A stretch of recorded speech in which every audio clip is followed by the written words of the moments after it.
And Scheme. The time by Sagicor Life is 7 o'clock.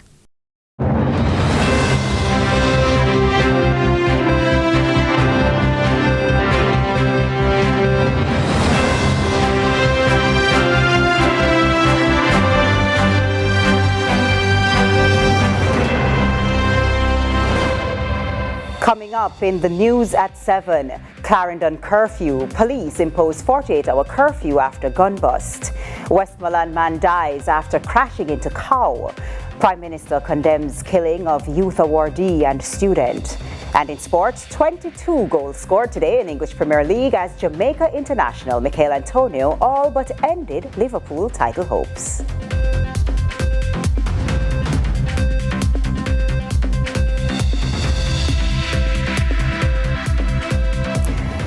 Kingston, Jamaica, this is CVM News at 7, the weekend edition. Welcome. It's Saturday, April 27. I'm TK Dawkins. A 48-hour curfew has been imposed in sections of Western Clarendon. Commanding Officer Superintendent Carlos Russell announced the move following a midday operation that led to the arrest of 2 men caught with illegal weapons. Ronaldo Adams has this report. In a strategic maneuver between 11 a.m. and 3:30 p.m. on Friday, the Clarendon Police teamed up with the Counterterrorism and Organized Crime Investigations Branch, CTOC. Their target? Wanted men.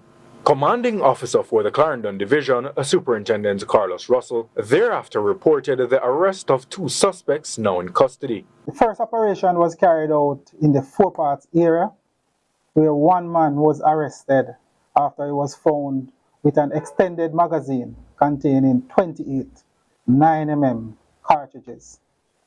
Second operation was carried out in the Bushy Park space, where another man was arrested after he was found with a Ruger pistol along with 2 magazines, and there is also a M16 magazine containing 21 5.56 cartridges. He had a total of 21 9mm cartridges with his pistol. Their identities have not yet been made public. So these men's names are being withheld as we carry out further investigation into other crimes that have been committed in this space. He has also declared a 48-hour curfew in the area. A 48-hour curfew has been imposed in the Western Park area beginning today, Friday the 26th, and it will end at 6 p.m. Sunday. Superintendent Russell is calling on residents to join forces with the police in their ongoing fight with criminals for a safer neighborhood. Ronaldo Adams, CVM News.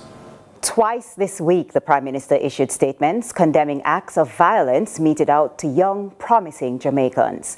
The first incident involved 2 high school students who were shot, one fatally, in Westmoreland. Then, hours later, gunmen killed a former Prime Minister Youth Awardee in Chantilly, Manchester. The latest victim, a farmer, C.J. Cunningham, was only 2 years ago awarded by the Prime Minister in the area of agriculture and agro-processing. He was the owner and CEO of Fairwoods Farm JA and also had a passion for entrepreneurship. The Prime Minister, however, not only mourned for the loss, but urged Jamaicans to support the authorities in rooting out criminal elements. He also notes the government's push to bolster laws and to fight gangs and their influence, creating a safer Jamaica. Police have managed to identify a motorcyclist who was yesterday shot and killed while riding along the North Coast Highway in the vicinity of Ironshore. The incident happened during the busy rush hour shortly after 6 p.m. Nika Lewis reports. The details up to late Friday evening were unclear, but there was heavy police presence at the scene. Among them, detectives from the Montego Bay CIB trying to piece together the murder mystery. In the end, it was reported that the killing happened at about 5:40 p.m. along the Ironshore Main Road in the vicinity of the Texaco gas station in St. James. Dead is Jerome Goodwin, otherwise called Pampy or Bronx, a 35-year-old warehouse attendant of Gulpees Lane in Salt Spring in the parish. Goodwin was reportedly on his way from work on a gold and black Chopper motorcycle when, upon reaching a section of the Ironshore Main Road, he was pounced upon by men traveling in a white Toyota Axia motor car. What happened next is harrowing. The men shot him several times in his upper body before escaping. He died on the spot. In the minutes and hours thereafter, concern and traffic steadily grew as the police blocked off the crime scene and combed for evidence. Goodwin's body sprawled over his motorcycle for some time before it was finally removed. It's a dark reminder of how brazen criminals have grown, fearing neither the gaze of onlookers nor the glare of the sun as they once did. Authorities believe the latest incident was an act of reprisal to the wounding of another at Reposture in Salt Spring, St. James, just days prior on April 24. Nika Lewis, CVM News. And a Westmoreland businessman last night died from injuries he sustained after his motorcycle crashed into a cow along the Waterworks main road in the parish. More in this report. Cattle. We see them almost daily. They dominated the news for some time recently when concerned groups and locals lobbied for laws to rid public spaces and roads of them. While they prove useful in many ways and offer food in others, they had up to that time become a nuisance in some spaces, resulting in the death of many Jamaicans. And perhaps this story would have been different for one Westmoreland businessman had those cries yielded greater action. Sadly, 46-year-old Donathan Dillon, otherwise called Digo, of Shrewsbury in Petersfield, Westmoreland, died from another cattle incident. Here's how. Reports from the Withorn police are that Dillon was traveling on his Yamaha motorcycle along the Waterworks main road when he crashed into a large cow that was standing in the middle of the roadway. He sustained head and body injuries and was rushed to the Savlamar Hospital, where he died whilst being treated. Grieving relatives say Dillon was a caring, loving, and kind individual. He would have celebrated his 47th birthday on Monday, April 29. The family also called on the authorities, namely the Westmoreland Municipal Corporation, to address the threat posed by cows and goats, which are constantly roaming that stretch of the roadway. Locals there say those ruminants have been the cause of several fatal crashes in the recent past. Nika Lewis, CVM News. State Minister for Foreign Affairs Alando Terrelong is confident of Jamaica's imminent transition to republic status by next year. However, criticism persists over the government's approach to public consultations on the matter. Ramon Gordon spoke with the chairman of one of the initial groups consulted by the Constitutional Reform Committee, the CRC, for this report. State Minister for Foreign Affairs Alando Terrelong is optimistic about Jamaica's trajectory toward republic status. In an interview with Foreign Press this week, the minister expressed confidence that Jamaica would, by 2025, remove King Charles III as Jamaica's head of state, completing the transition to a truly self-governing nation. However, work towards that goal has come under fire since the start, specifically over one primary critique. The transition to a republic is overdue. We've held this position for years, but at the same time, it doesn't mean that after starting, no, it must be rushed. There has to be more time for consultation with the people. To become a republic, Parliament must pass a Constitution of Jamaica bill. The Ministry of Constitutional Affairs, headed by Minister Marlene Malahoo Fort, is leading the charge through its Constitutional Reform Committee, CRC. Last year, CRC co-chair Lieutenant General Rocky Meade said the journey to republic status would not be rushed, as the team would consider the sentiments of the general public through consultation.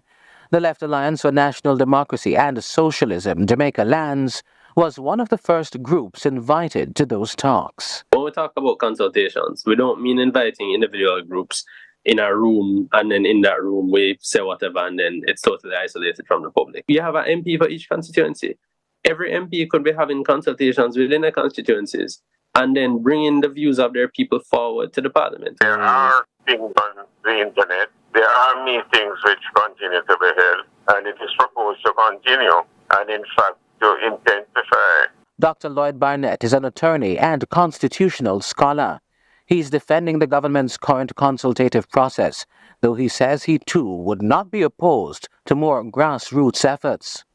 The government had initially advocated for a ceremonial president. However, it backtracked last year, suggesting a hybrid presidency with both ceremonial and executive powers.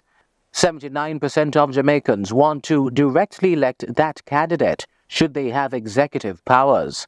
However, only 45% of Jamaicans want to transition to a republic in the first place. A constitution, as much as it's a legal document, is even more so a socio-political document.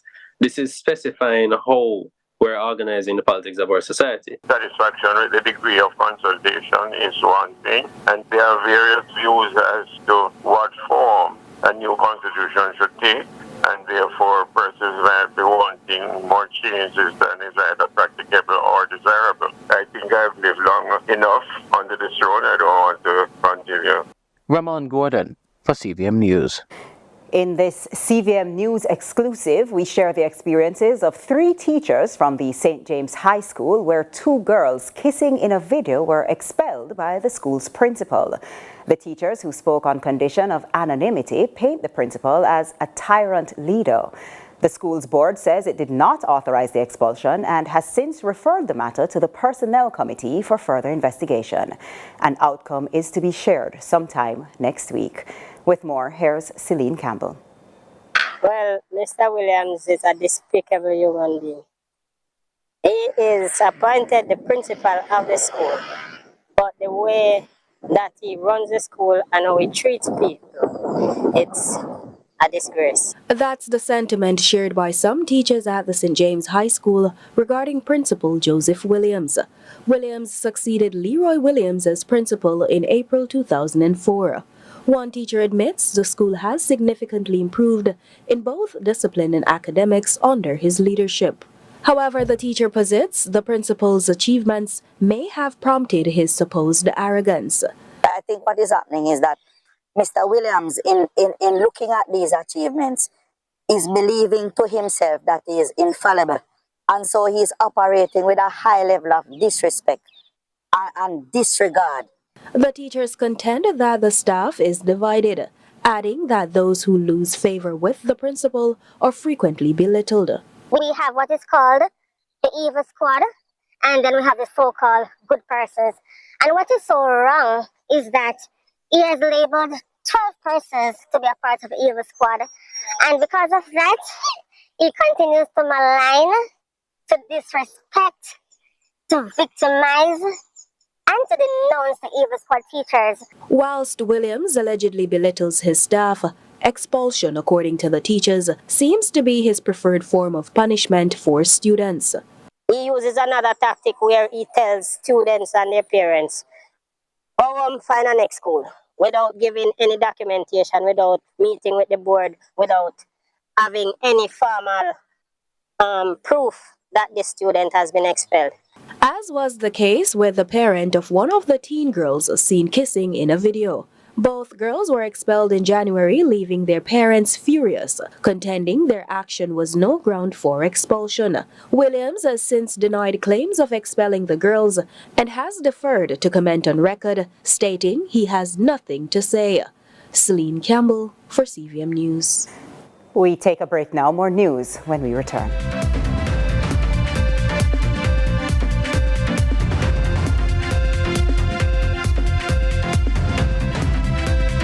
Do you really want to stick with the same old insurer? Taxis, minibuses, coasters. Your association TODS and Marathon Insurance Brokers have negotiated the lowest premiums ever. A 2015 Toyota Probox valued at $1.4 million.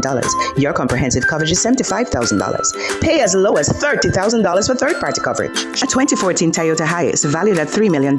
Your comprehensive coverage is $173,000. Pay as low as $40,000 for third-party coverage. A 2012 Toyota Coaster valued at $4.5 million.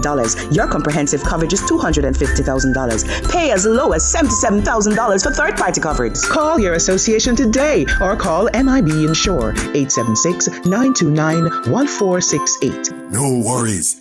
Big savings. TOK took a hiatus recently.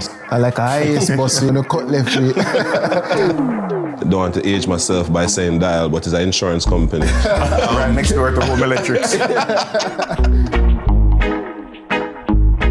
Mr. look on one touch of class. Exactly. No, I'm got touch of class. You know the thing. Yeah, man, legendary that man. Yeah,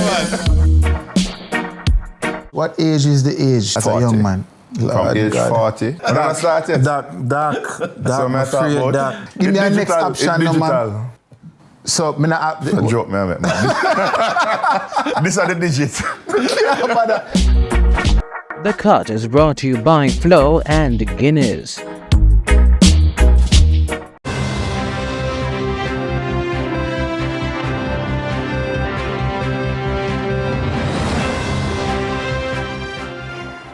Welcome back to CVM News at 7. The Jamaica Agricultural Society, JAS, and the World University Service of Canada, WUSC Caribbean, are teaming up to launch training sessions aimed at empowering women and youth in agriculture. Ronaldo Adams reports on this groundbreaking initiative. Traditionally, it's been men who toil under the scorching sun for hours on end in the fields. But as farming evolves, so too its participants. Now, women and youth are being urged to take up farming because it's rewarding. While farming skills are crucial, mastering the business side is equally vital. Partnering with the World University Service of Canada, WUSC Caribbean, the Jamaica Agricultural Society, JAS, plans to train over 100 women and youth in agricultural business practices.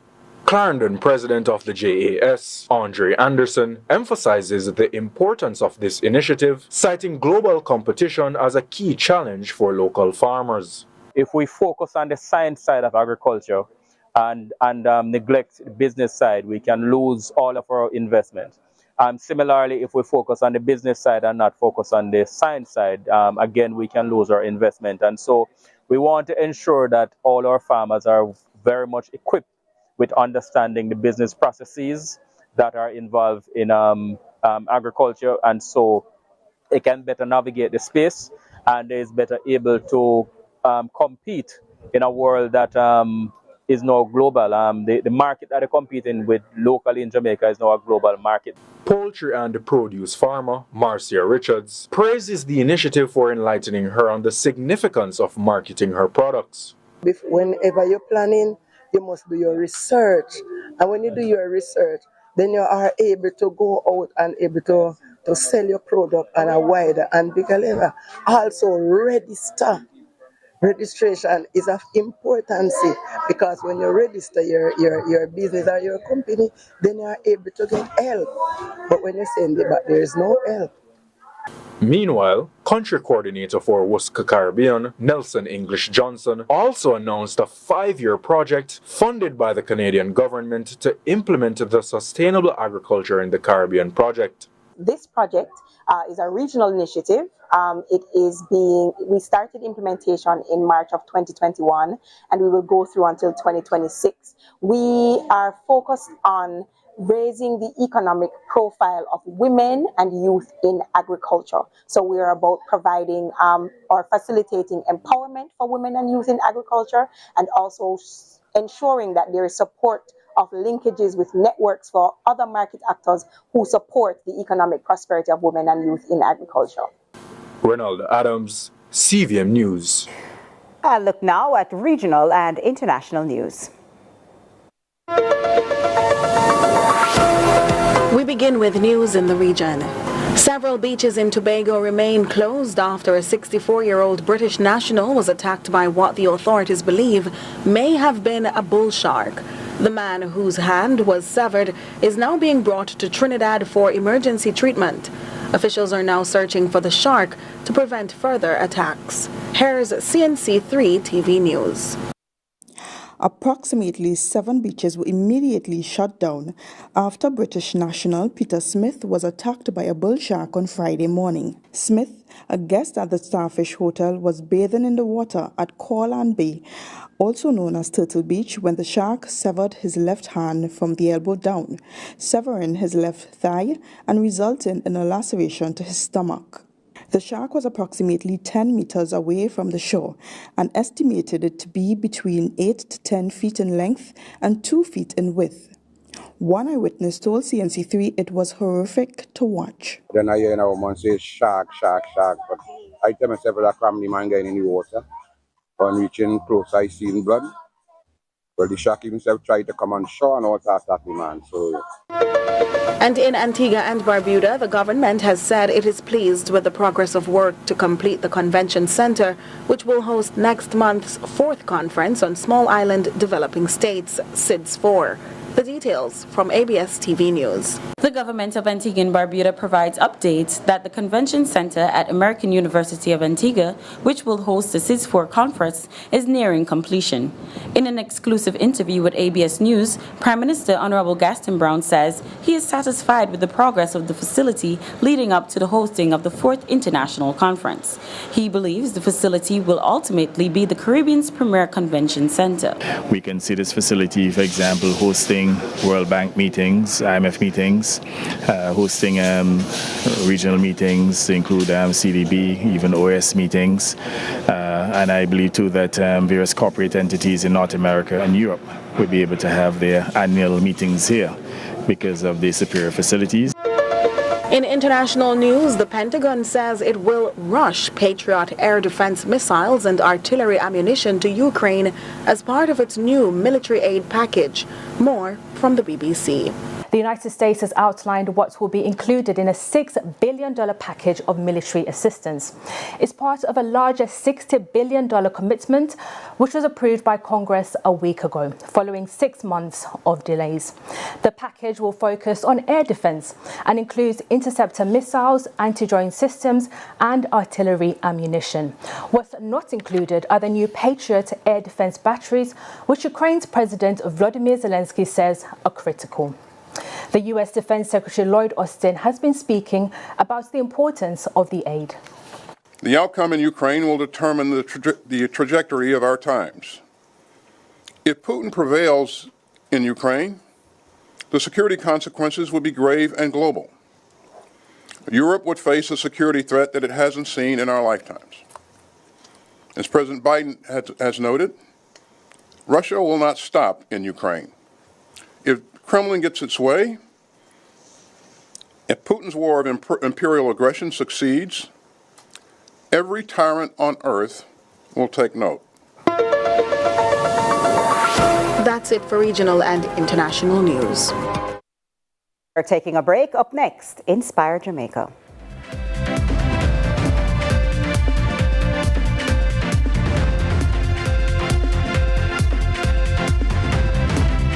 Our days get a little complex sometimes. Often so many things make sense, yet so many do not. We are being intentional about giving prominence to the big stories in order to clarify and enlighten. Lead Story explains who, what, when, where, why, and how. Lead Story with George Davis, weekdays at 6:30 p.m. on CVM TV. I'm Celine Gordon, host of Holy Road. Hey everybody, what's up? It's your boy John Mark Wigan, host on the show Holy Road. Listen, people need to know what's happening in the churches and in ministry in all of Jamaica. It's an absolute blessing. We're really excited to share this. Tune in to CVM, see it happen.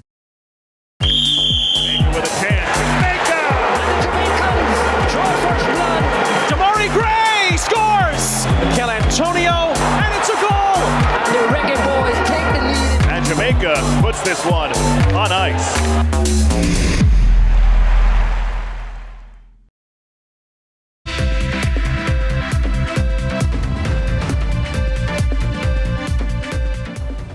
Welcome back. This evening, a literal little condition that has caused a child to have spent all his birthdays so far in hospital. His mother is hoping things will change for his 5th as more information is becoming known about his rare health condition. In an all-new Inspire Jamaica with Curlin Brown. Reach out and touch somebody's hand. Make this world a better place if you can. Mikhail Borland tipped the scale at 7 pounds 4 ounces at birth, but quickly earned the name Champion Baby. However, just as quickly, customer service rep Simonette McKenzie explains how her second-born shrank before he turned 1. I would say he's a miracle baby. He has been he has been through so much. I can testify to that. And I would say during 2019, around 9 months old, I was home one night with him, and I realized he wasn't keeping down anything. Whatever he eats would come back up, just vomiting, fever, diarrhea, and then after that it was just losing weight. I took him to church. After I took him to church, Pastor prayed with him, and then Pastor told me to take him to Bustamante Children's Hospital, and that's where everything started. A badly dehydrated Nikhil was rushed to the emergency room, with doctors saying all his veins had collapsed. She faced the tough question.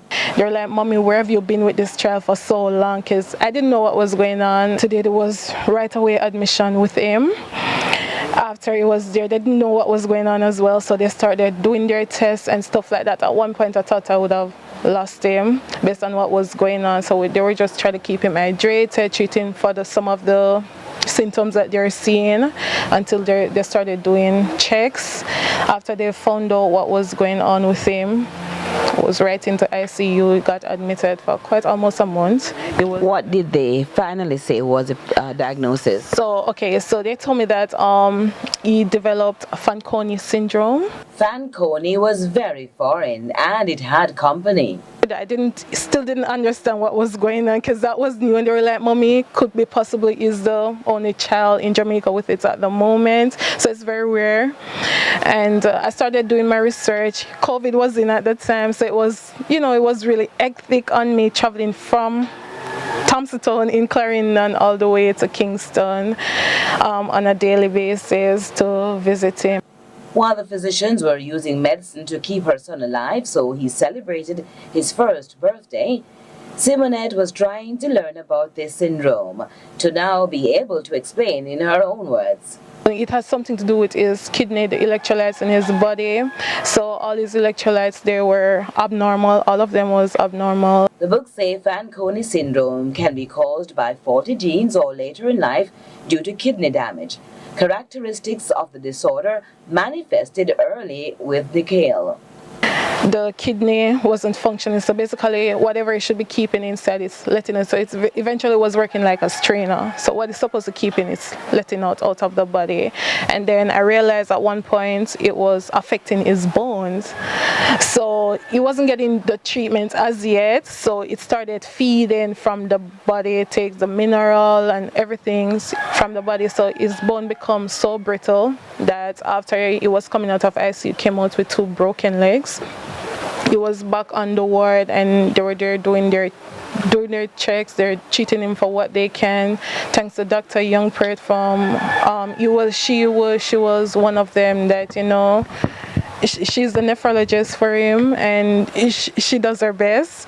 Other doctors and medical staff at Bustamante Children's Hospital, they didn't give up on that child. They did their best, and I'm so appreciative, because each time I go there, I thought I would have lost him. Right, and after that he has been in and out of hospital from 2019 up to until now. Even though restricted by the plaster of Paris malls, this child danced to his own music.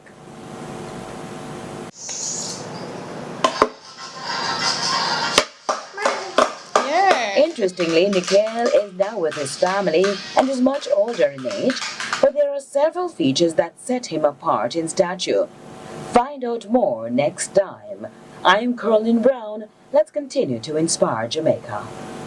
Reach out and touch somebody's hand. Make this world a better place. It's time for another break here. Sports with Angelique is up next.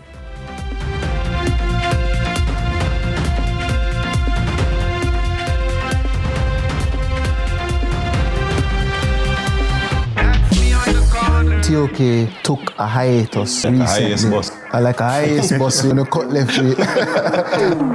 Don't want to age myself by saying Dial, but it's an insurance company. Right next door to Home Electrics. So